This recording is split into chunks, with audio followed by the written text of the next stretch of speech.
I don't know what I did wrong, but I have to stream in portrait today instead of landscape because it won't let me. So I don't know. I must have pushed the wrong button. So we'll see how this goes. Hold on. Ooh. Okay. I don't know. I don't know what I did wrong. Now there's all this wasted headspace. Sometimes it's like that. I had to sign in and then, I don't know. I tried to have, we've got Anna did here. I tried to like have it already horizontal when I did the title of today's message. And then when I went to do the live, it was in portrait. Hi, Frank. So I'm in portrait mode today. So forgive my technical difficulties. So if you're watching on your phone, it's probably okay. Lily's here. Hi. Jarell. Hi. Marshall. Vias. Good morning. Missed you guys last week.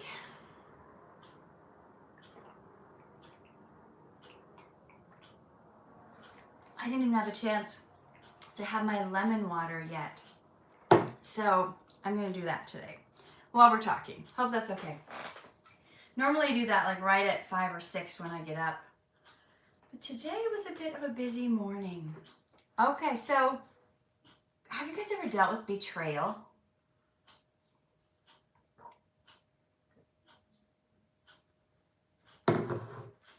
I know! Timmy has a video that's gone viral. I've never even had a video that has gone viral. He's got like 5 or 6 videos. Hey, Haley. And I have over 500 and have yet to have one go viral. Hey, Sergio. Let's all pray that I get a viral video this year. Okay, so how many of you guys, Rafaela, this is lemon water. I just squeeze a whole lemon in 32 ounces of water. And I curled my hair last night, so it looks a little extra special today. Jarell says, yes, I have been betrayed before by people I used to think were my friends. That's the topic today. So if you guys want to share anything on that, well, let me know.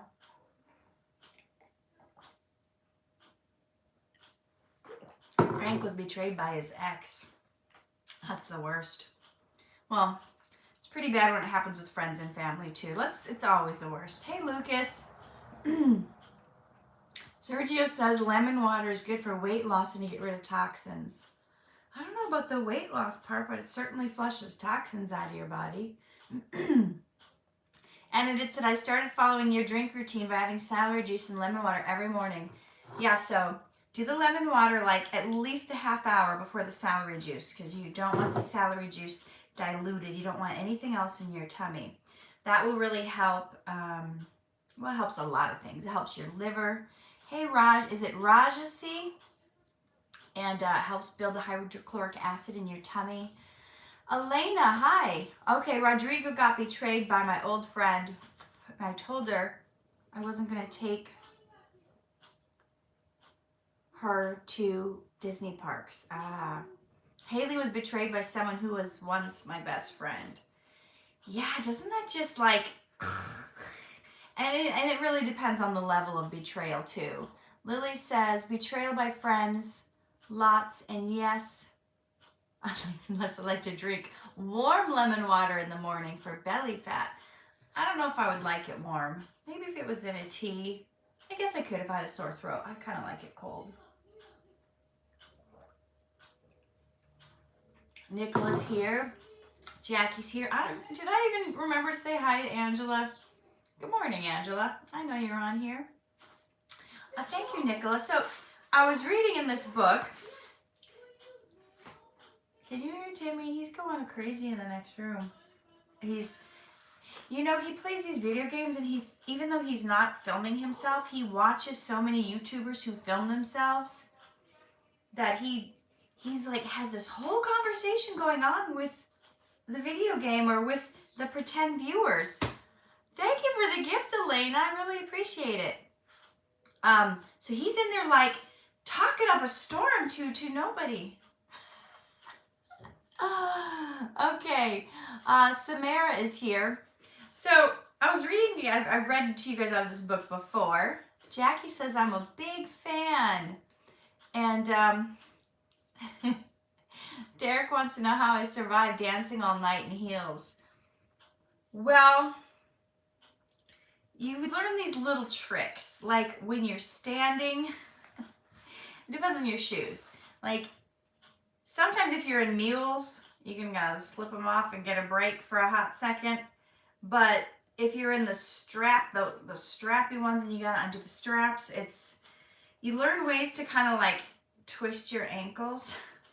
So you're on the heels, but then you kind of twist your ankles so that you're resting on the sides of your feet. You can do that for a little bit. Sometimes I do that. And then when you're ready to dance again, you get back up on your feet. You know, they're really torture devices. Whoever invented high heels, they're really just torture devices. Oh, Samara, your English is perfectly fine. Do not be self-conscious. We've got Shad. Okay. Says he has a stuttering problem. That's okay.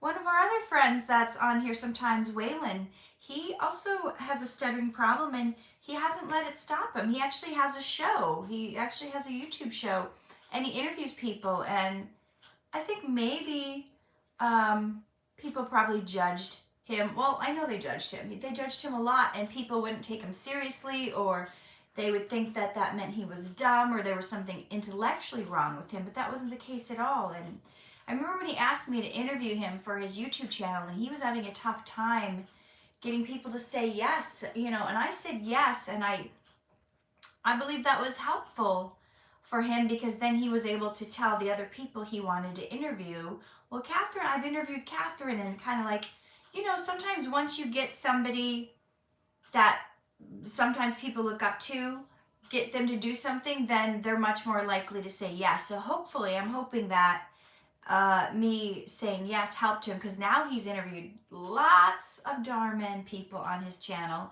It's the same with being in a movie. That's one of the things that they do in Hollywood. They get some celebrity to say yes, and maybe they're like a B-level celebrity, but they're still like a notable, important name. Then they can go to the A-list person and say, maybe the A-list person wouldn't give them a chance because maybe they were a new filmmaker, or they've only done a couple films, or they haven't had a big hit yet. A-list celebrities, for them, it has way more to do with the director. Oh, thank you, Annie. Than it does how awesome the script is and how great the character is. Because they want to know that the film is going to turn out good and they're not going to be embarrassed. Thank you, Jackie. Jackie says you're my favorite actor on Dhar Mann. They want to know, like, if I'm going to be in this, that this isn't going to tank at the box office, that this isn't going to be a big stinky failure. So they get the highest level person they can, and then they go to like the big guns. Then they go to like the big Denzel Washingtons or Brad Pitts or, whoever, and then they can say, hey, I've got so-and-so in this movie, and then they're like, oh, okay, so maybe, maybe I can trust you, maybe Sandra Bullock or Charlize Theron, and be like, oh, you got them? Okay, Viola Davis? Okay, then I'm definitely going to consider being in this film, whereas before, they wouldn't give you the time of day if you hadn't, done something that big before. Okay, Shad wants to do a podcast. You should. So I've read to you guys from this book before. Yeah, Angela. I couldn't be here last week because where was I? I was in Texas for a conference. It was called Abundance. And it's put on by the Life on Fire group. And the Life on Fire group is, they're like Christian entrepreneurs and business people. So I took their Life on Fire challenge about 1.5 years ago. And then I took their bestseller on fire challenge.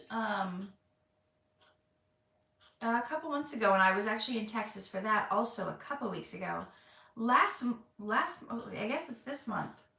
I haven't shot any. I've only shot one day on a Dhar Mann thing because in the last month I've traveled every week. I was in Texas for the book conference, and then I went back to Texas to shoot a Christmas movie. That was with Dean Cain, the guy that used to play Superman on Lois and Clark. He's in the same Christmas movie as me. And then I went to Minnesota to visit my folks. And then I was back in Texas last week for the Abundance Conference. Now I am like so done traveling. I am so tired. I don't know. It's probably been like, maybe I'm exaggerating. Thank you, CJ. But it's probably, I feel like it's been like a month since I've had a full night's sleep. I don't know. Do I have bags? You know what? I think if I didn't keep my diet so clean, I would look way more haggard and would have like luggage under my eyes. But I'm blessed that I don't have luggage because the amount of sleep I've been getting is not good.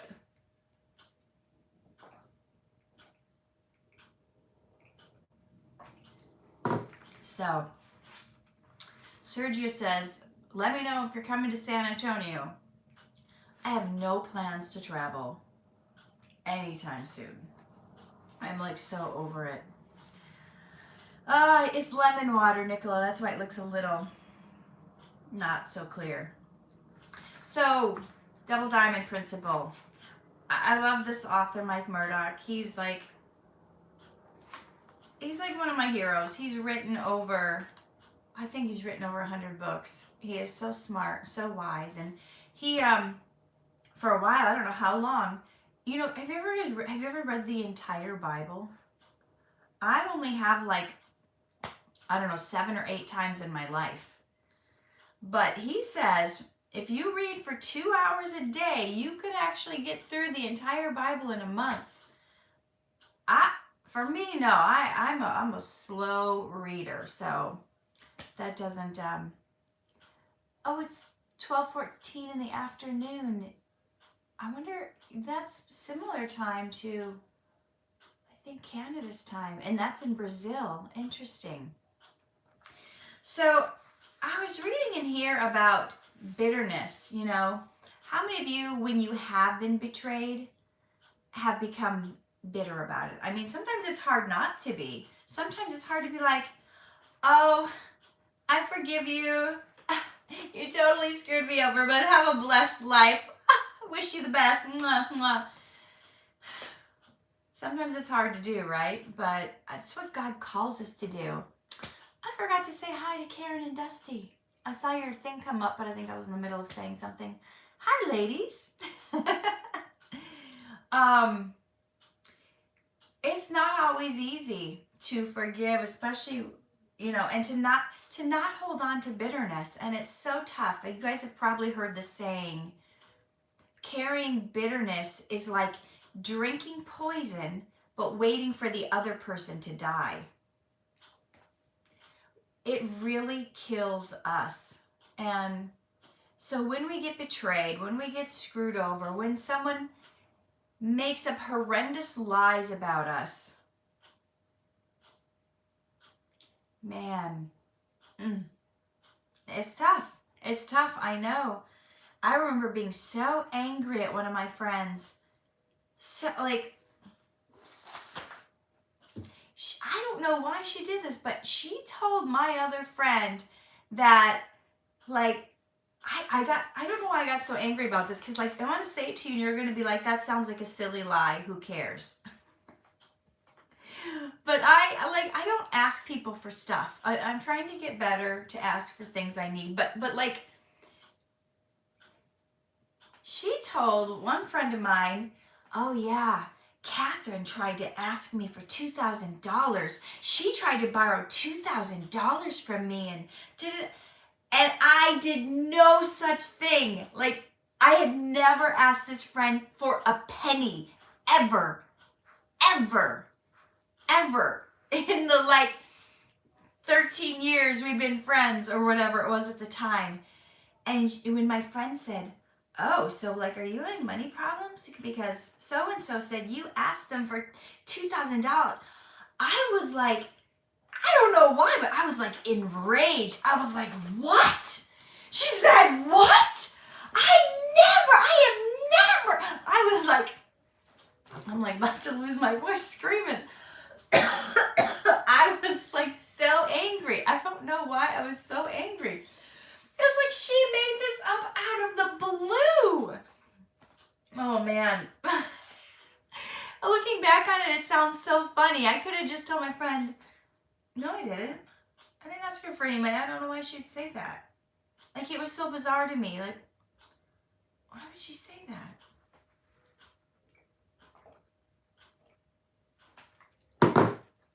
I don't know if that really counts as a betrayal. I've had worse. I just don't want to talk about the worst ones. Rodrigo said he and a girl were together for 2 years. Is that the one that betrayed you?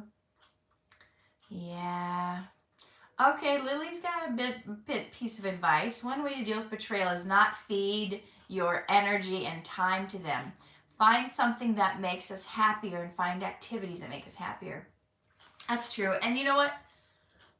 I ended up forgiving this friend of mine, and I never even brought it up. I never even let on that I knew she made up that lie about me. Like, I was mad for a while. I think I didn't talk to her for a couple of weeks, but I never brought it up. Frank says, the more you love and respect someone that betrays you, the more it will hurt. That's so true. That's so true. I told you about my friend that I was just really like going over and above to help her with everything in her life. Like, and when she said she didn't want to be my friend anymore, I was so hurt. I literally cried for 5 days straight. That was during COVID. That was like a year and a half ago. Yeah, I was so upset. That has a lot to do with it. If it was just a casual friendship, it probably wouldn't hurt as much. Jarrell says, if they betrayed you, they never liked you to begin with. That's not always true. Sometimes they do, and they did, but the devil gets in people's heads. He whispers in their ear, and if they're weak, they take the bait. They take the bait if they're weak, and they, you know, you ever seen those cartoons where you've got like an angel on one shoulder and a devil on the other, and they're both like talking in your ear. Hi, music cool. Just depends on which voice you listen to. I talk a lot about this in my advanced course, in my level 2 You Are Worthy course. Do you guys know the difference between the spirit, the soul, and the body? I break that all down for you and how to hear from the right voices. How to hear from the right voice. Jackie wants to be a Dhar Mann actor. Raphael says, trust is something that once broken is never the same. Nicholas says, if they betrayed you, take a deep breath, talk to that person on how you feel. If that does not work, find people to talk to and allow yourself to feel your feelings. Yes, that's a good first and second step. I would go beyond that also, and once you kind of got it out of your system, allow yourself to not stay in that place. I know people who have been mad at someone for over 30 years because of the betrayal. They were betrayed and they were mad at that person for over 30 years.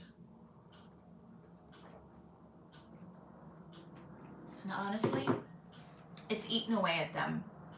And they have a lot of health issues.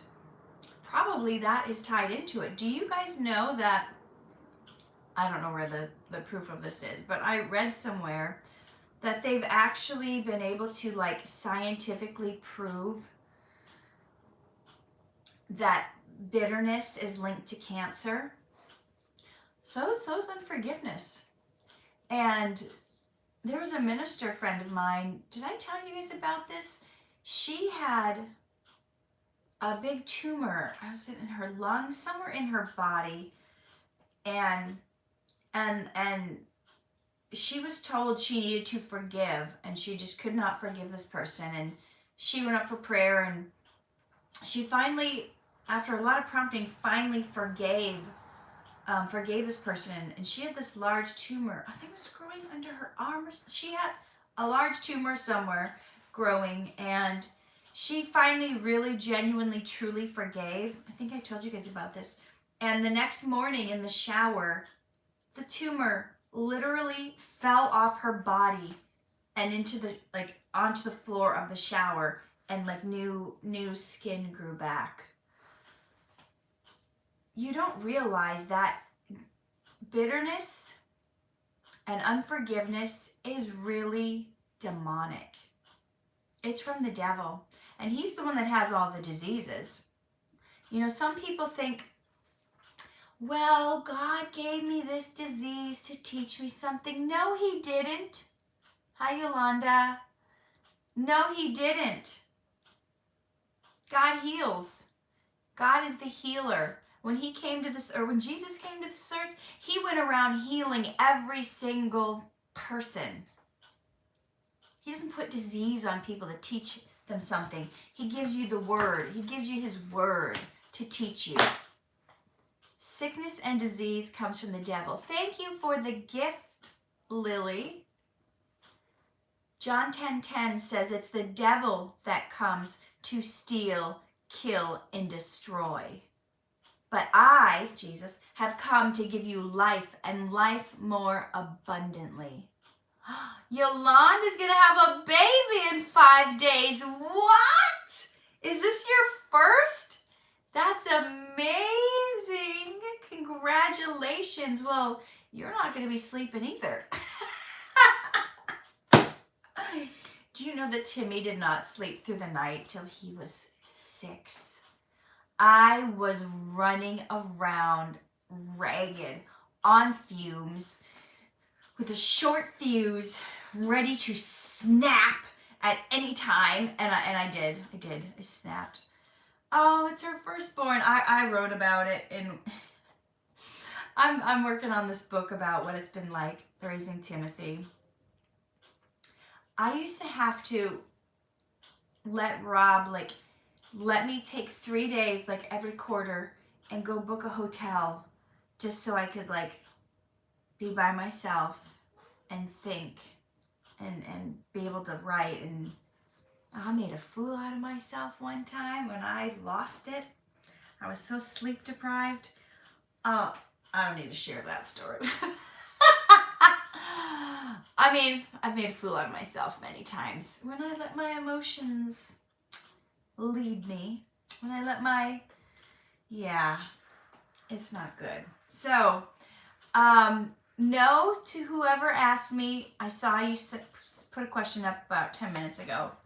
I have not worked with Avery. I was supposed to work with Avery on one of the videos, and I had to turn it down for some reason. So I turned down 4 or 5 this month because I was traveling so much. Oh, thank you for the gift, Nicola. You're so sweet. So I think you guys are overdue. Do you remember about a year and a half ago, maybe it was 2 years ago, I made a video called the 8 Dhar Mann videos I was supposed to be in? I think you guys are probably ready for part 2. Do you like that? I like finding out what actors were supposed to be in stuff. I just was watching an interview with Hugh Jackman, and I found out he was not the original Wolverine. Some other actor was cast, and they replaced him last minute. He came in somebody else was already cast. And I always think that's fascinating, because you're like, wow, this would be an entirely different movie with so-and-so, with whoever is in it, you know. Derek asks how many friends I have with autism. Well, you know, I have a ton online. In person,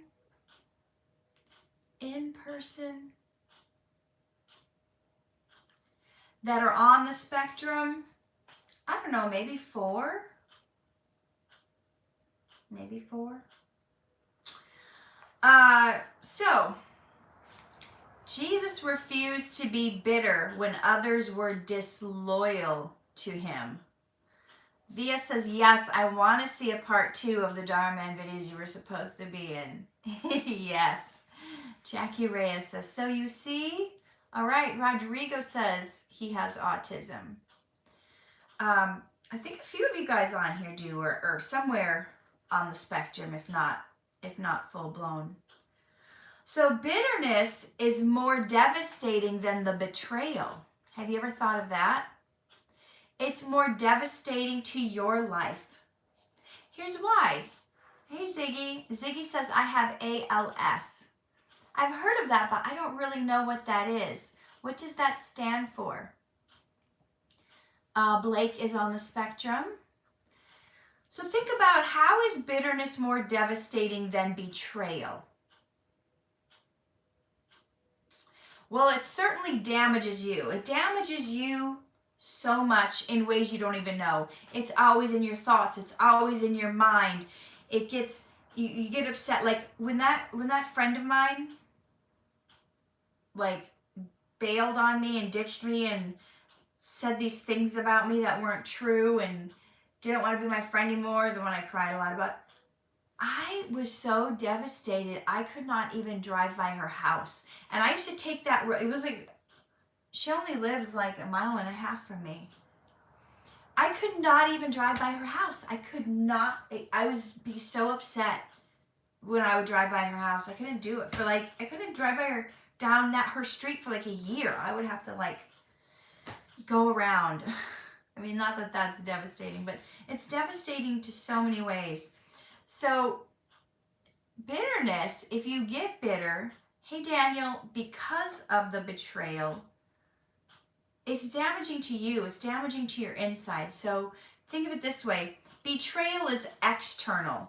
Betrayal is something that's been done to you from the outside, from another person. But bitterness is internal. It's inside of you. It gets into everywhere. It gets in everywhere. And it messes with your thoughts, your minds, your emotions, and it messes with your health.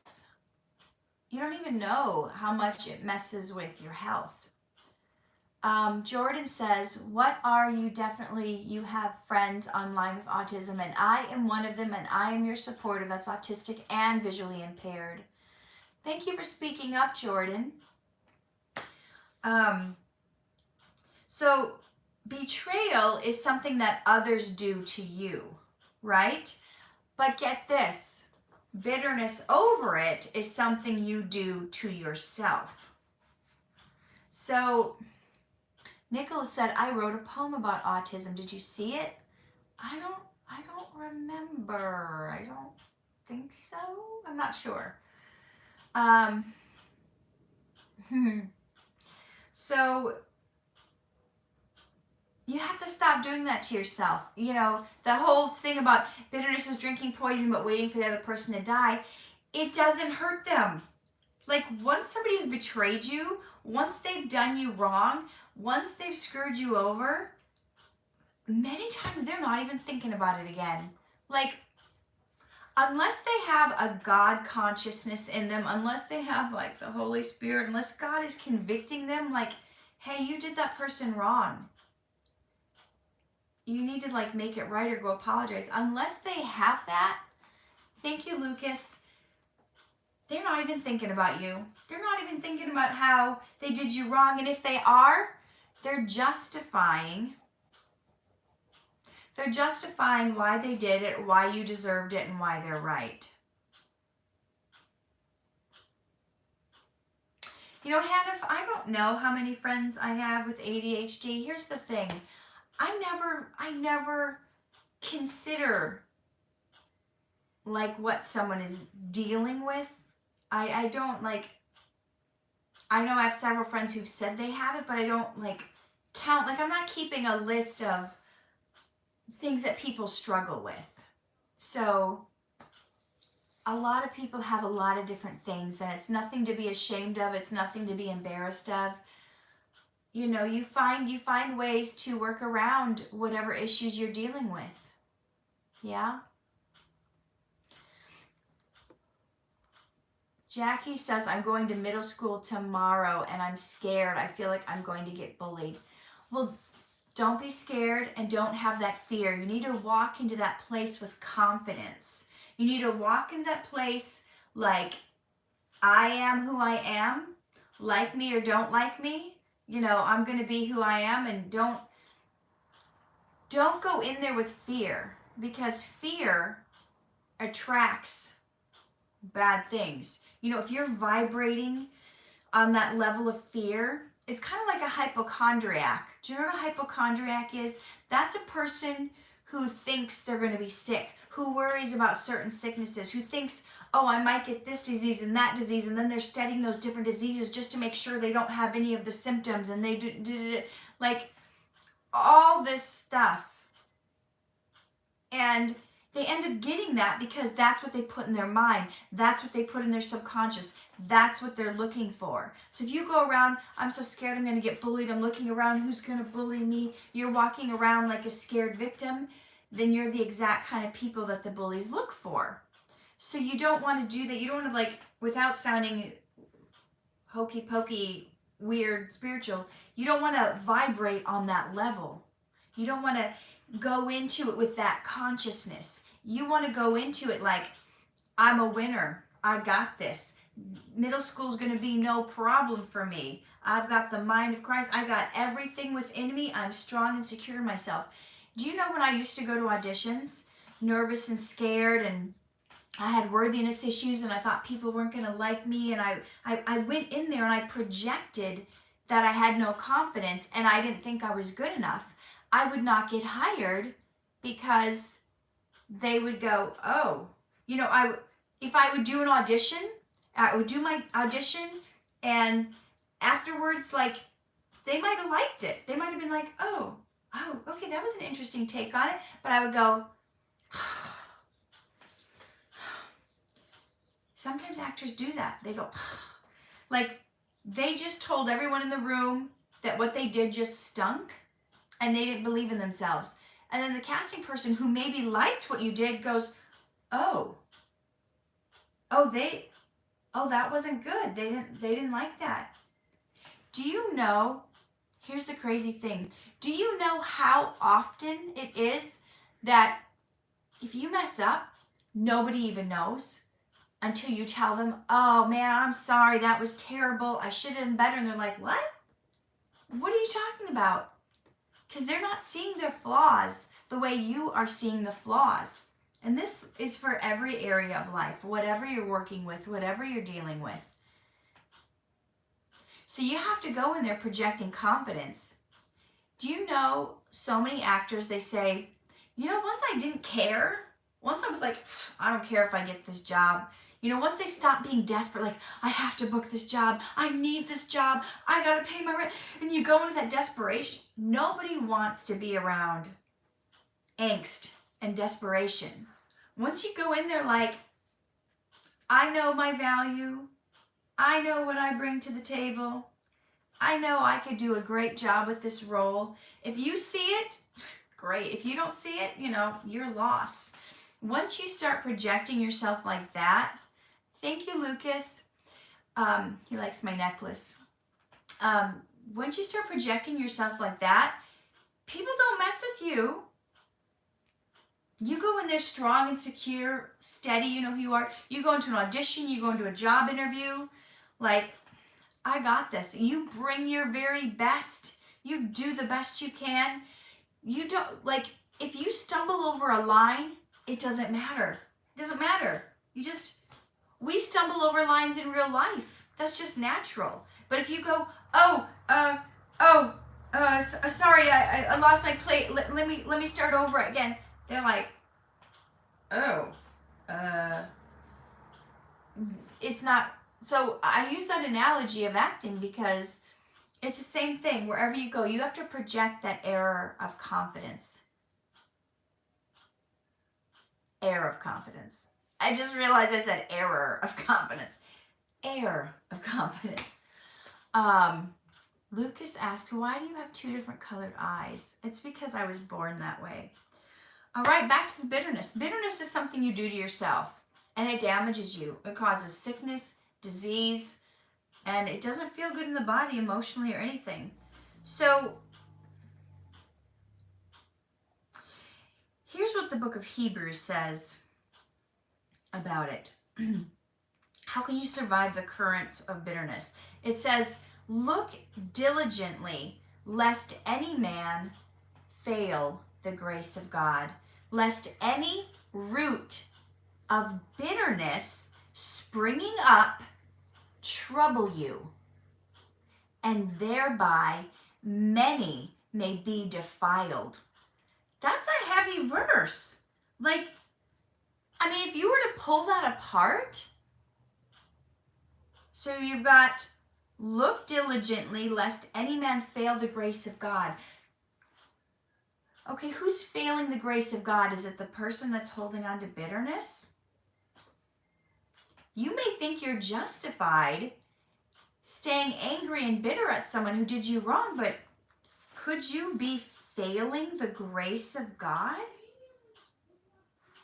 Have you ever thought about you being bitter is failing the grace of God, that God doesn't like that? Have you thought of that? You may go, I'm justified. They did this to me. And Jesus is like, well, do you know what they did to me? Do you know about my betrayal? You're going to hold on to that when look what I went through. And I'm up there on the cross in front of the people who beat me to the point where the Bible says he did not even look recognizable as a human. And he did nothing wrong. No sin was found in him. Never hurt anyone.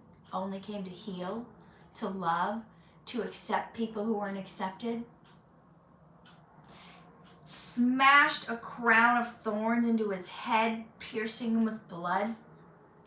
Stripped his clothes off him. Angela, thank you so much for the generous gift.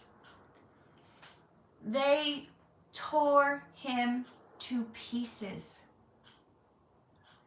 And he's up there. Nails. Big, like, I don't know, like railroad track spikes through his hands and feet. And he's up there going, forgive them, Father. Forgive them. They don't know what they did. They don't know what they do. And can we get to that place in life? Can we be like, forgive my ex who totally betrayed me and screwed me over. She didn't even know what she did. Or are we so trapped in our hurt and pain that we don't do that? Lest any root of bitterness springing up in you trouble you. God doesn't want you to be troubled. He doesn't want you to be troubled at all. He wants you to have peace. He wants you to have a happy life. He wants you to have joy. Even when people do things that are horrendous, right? And thereby many be defiled. Like, I would have to read some deep Bible commentaries to even understand this verse myself, because this is going on to say many will be defiled. Wait, if I hang on to bitterness, many are going to be defiled because of that?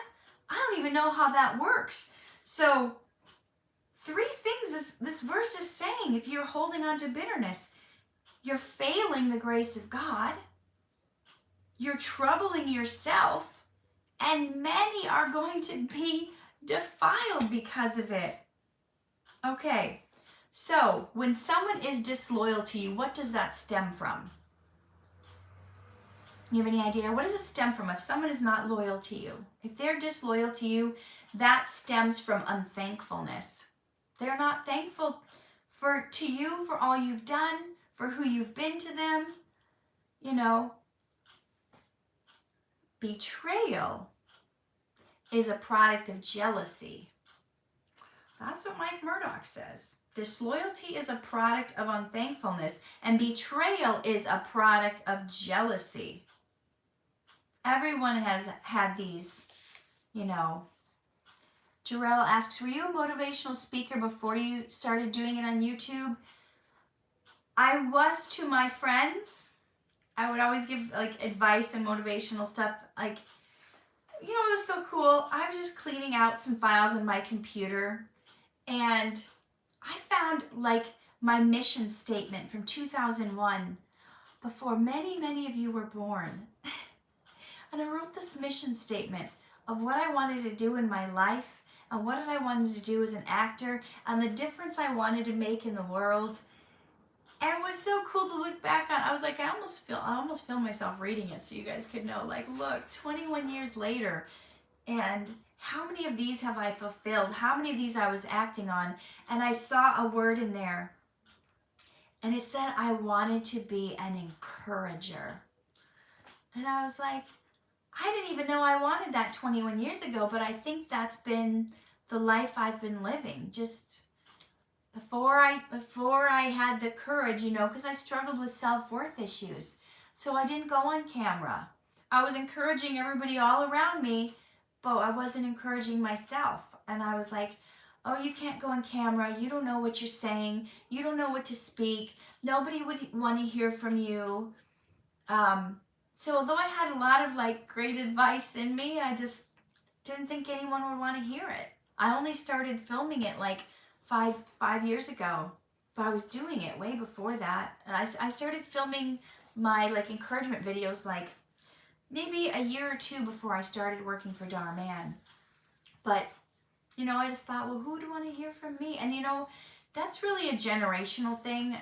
Unfortunately, our parents, sometimes we pick up on stuff they do, and that was kind of my dad's thing. He put himself down a lot, and I think, you know, when you look up to someone and you think they're so great and they're putting themselves down, you're like, well, I must be even like worse than that, because I don't have half the stuff going for me as this person, and if they're putting themselves down, you know, and it's a lot to overcome. So I wasn't filming myself. Anyway, everyone has had these tragedies, right? Okay, Lily was born in 99. Okay, so you were 2 when I wrote my little mission statement. An unfaithful mate. An employee who slanders you behind your back. Maybe you've had a boss who fires you without explanation. All of these things hurt. They hurt deeply. Do you remember when Jesus was having his last supper with his disciples, and he sat there and he ate, and he said, oh, this is like in the book of Mark, chapter 14, verse 18. He said, oh, thank you, Jackie. He said, I made an edit of you in Dhar Mann. You know, when you guys do edits for me, I try to see them. I try to share them on Instagram. Yeah. If I see it, I try to share it. Sometimes I don't see them all.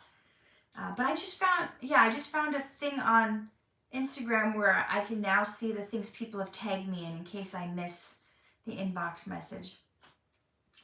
So Jesus said, I say unto you, one of you that eats with me right now is going to betray me. Here's the trippy thing. Like, we don't see it coming. We don't know when someone's going to betray us. Jesus knew who would betray him. He knew how he would betray him, and he knew when he would betray him. Can you imagine, like, knowing? Would you still even be friends with someone if you knew what they were going to do, when they were going to do it, and how they were going to do it? Isn't that crazy? To know that, and still Jesus gave him all his love, all his compassion, all his affection, you know, and he knew it was going to happen. And he still was like giving him the benefit of the doubt, hoping he would change, right?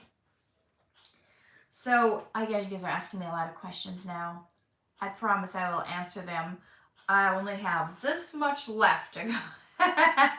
But this isn't, I love answering your questions, but I also think, part of my legacy is going to be teaching you guys how to like handle these daily situations in life, how to handle the stuff that comes against you. I want to help you guys grow your emotional and spiritual intelligence so you can stand strong in this earth and be who you were meant to be and not be shaken by the wind, right? He saw something more important than the hurt, the wounds, and the betrayal. If you read Mark 14:43 through 50, you'll see one of the most demoralizing experiences any human could experience, because Judas didn't just like come against him with a stick. He didn't come against him with like a gun. He didn't come against him with a lawsuit. Judas came against him. Jesus, with a kiss. Jesus was betrayed with a kiss. Someone pretending they love you, knowing what they just did. He didn't come, if I had just paid 30 pieces of silver to turn my friends over to the cops, like Judas did, I would be like, I'm not gonna go, he's over there. I'd be like hiding in the cop car, like, I hope he doesn't see me. Walked right up to him and gave him a kiss. But Jesus refused to be bitter. And you know what else he did? He didn't penalize Judas. He didn't penalize him. Jesus is all powerful. He could have struck him with lightning that very moment. He could have called down legions of angels to save him. He could have like snapped his finger and made him a cripple. He could have done a million things to get back at him. But he didn't. There was no vengeance. Judas destroyed himself. God didn't destroy him. His guilt over what he did. Do you guys know the story? Judas felt so guilty over turning Jesus into the bad guys, the Pharisees. They were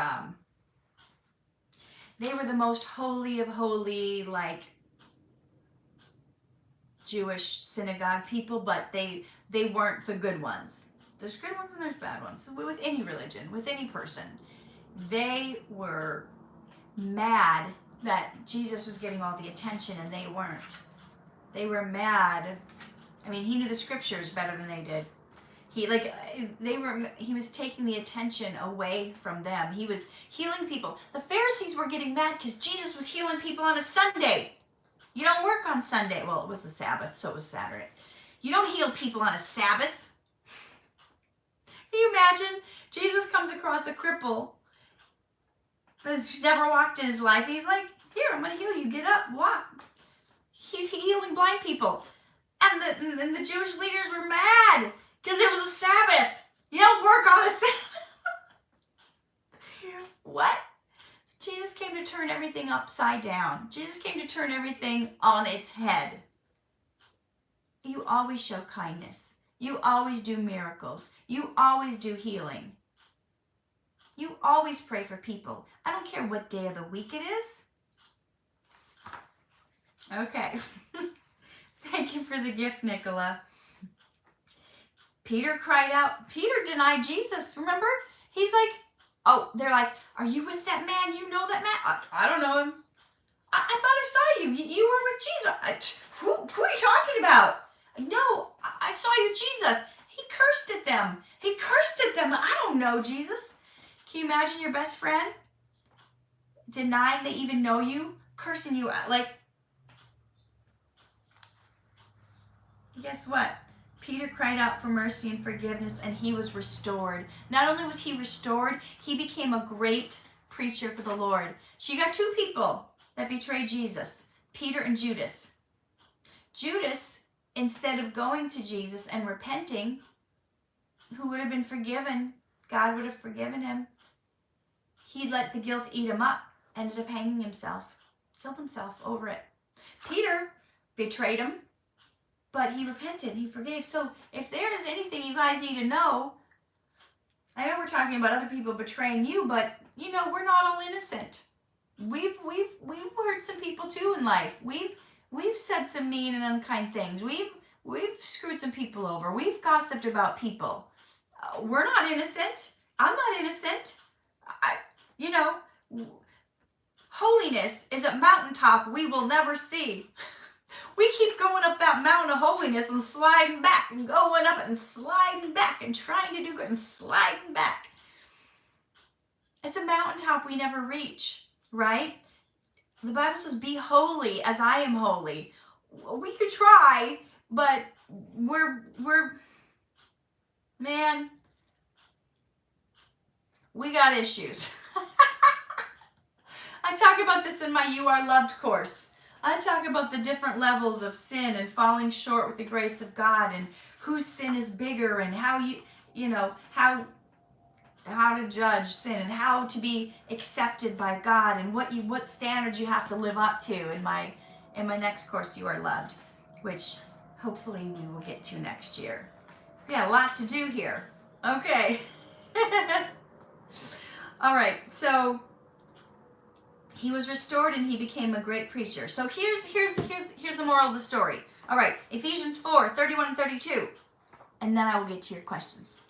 Let all bitterness, wrath, anger, clamor, evil speaking be put away from you, along with malice. Here's the things you're not supposed to have. Bitterness, wrath, anger, clamor, evil speaking be put away with you with all malice. Do you guys know what clamor is? I had to look that up. I knew it was like a lot of loud noises. Clamor is like when people get together and like are angry mobs that are protesting. A lot of protesting going on these days. Hey, Cameron says, I love you and I love your acting. Thank you. A lot of clamor going on these days. Have you noticed?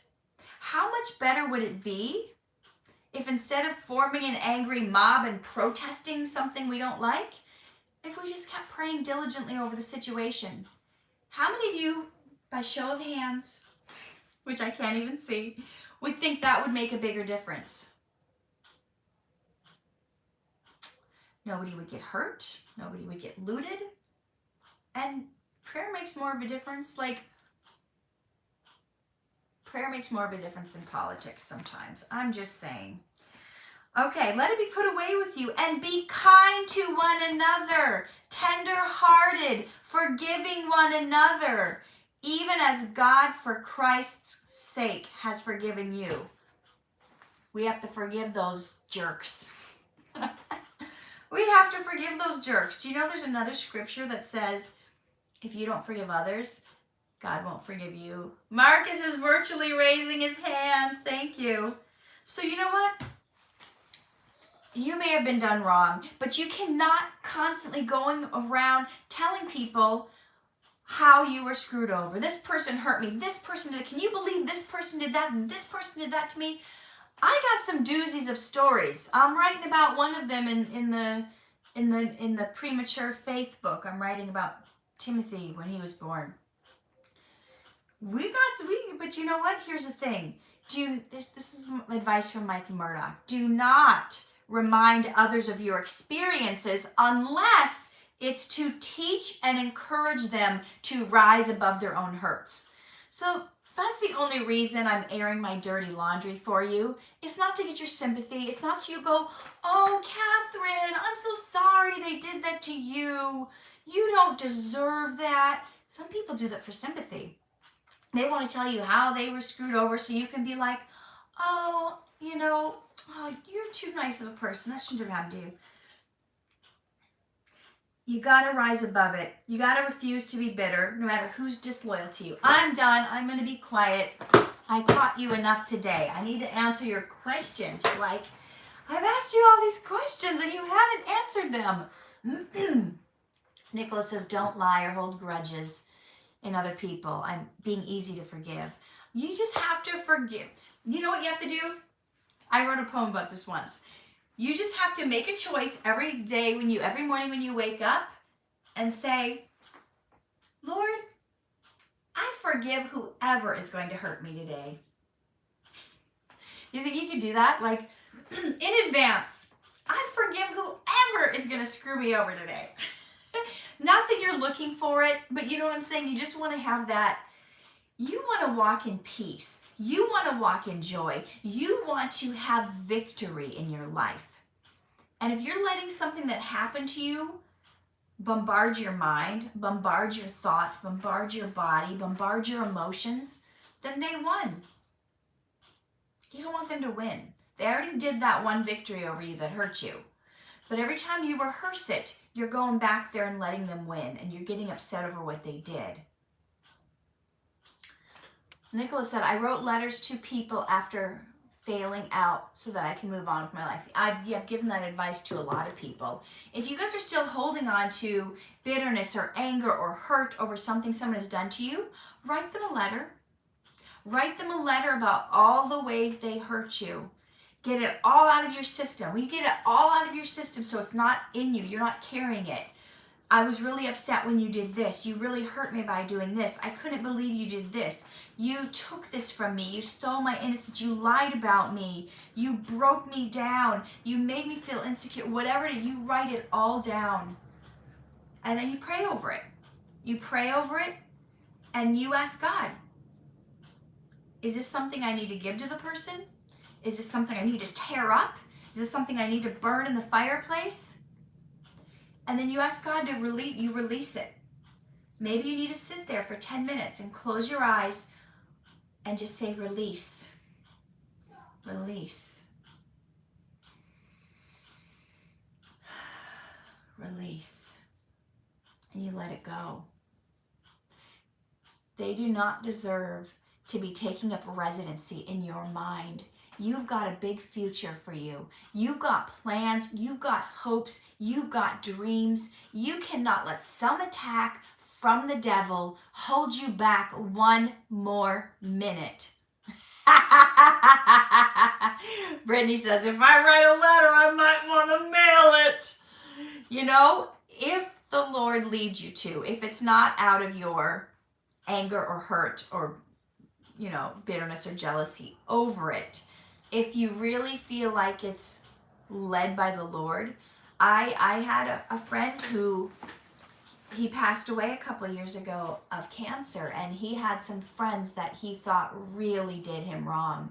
He wrote a letter, a couple pages long, and of all their indiscretions, of everything they did wrong, and you claim to be a Christian, and you did this, this, and this, and you just like letting everything go. And he was going to mail it to all of our mutual friends, but you know, luckily he didn't. I think he did mail it to the person, but you know, pain, betrayal, it hurts, but you cannot hold on to it. I'm charging you guys with letting it go. Ask yourself, what are you still holding on to that you know you need to let go of? You've been justifying holding on to it because of the pain. You have to let it go. You have to let go of the pain, the hurt. You don't want to fail God by holding on to bitterness. We will not be forgiven unless we forgive. So, did you guys have any burning questions that I didn't get to?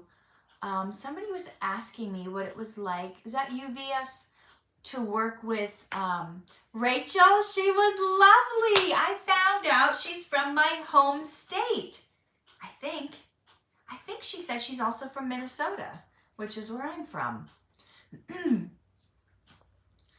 Marcus asks, was Brianni fired from Dhar Mann? I haven't seen her in the videos in here. I don't know. I don't know anything about it. I saw people posting about it on Instagram, but then I saw like her and Sophia saying, guys, stop spreading this rumor. I'm not fired. She's not. And so they were saying that she wasn't, but I also haven't seen her. But you know, sometimes it ebbs and flows. I remember, was it last year They didn't call me for 2 months. I didn't work for 2 months. So it depends on the scripts, right? Derek, am I going to Mel's Bible study next week? I don't know. That's too far away. Is it Monday? Is it is it tomorrow? Or is it the following week? I don't know. I don't know what's happening right now.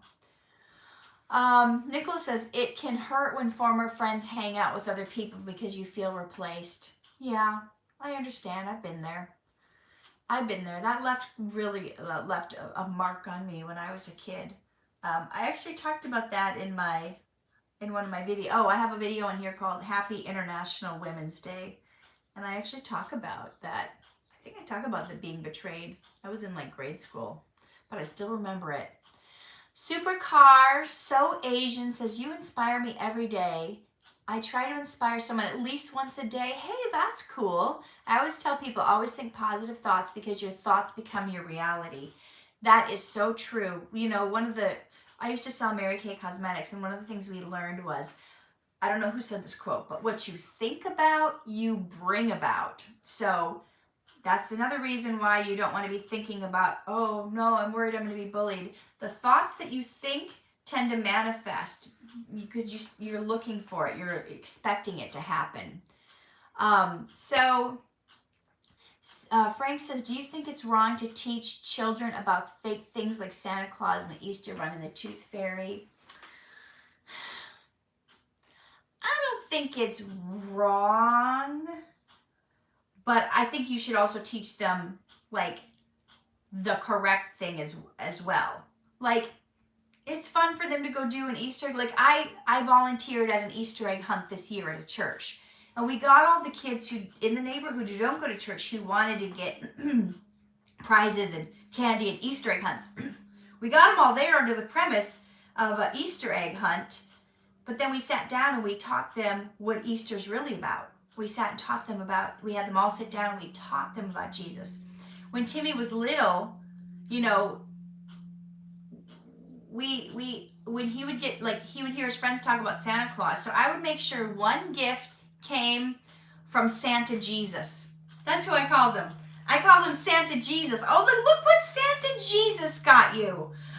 I just made that up. I don't know if other people make that up, but I wouldn't give him a gift from Santa Claus. I would give him a gift from Santa Jesus. And, you know, telling him the real story. What's the real reason for the season?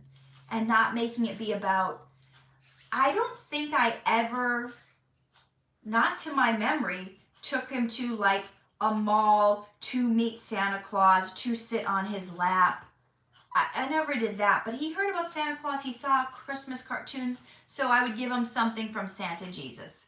So, guys, that's my time. It's been an hour. Thank you for like sticking around and being with me. I hope that helped you on the betrayal and bitterness thing, and I'll see you next Sunday. I'm out here Monday, Wednesday, and Friday with videos, so please watch them. All right, take care.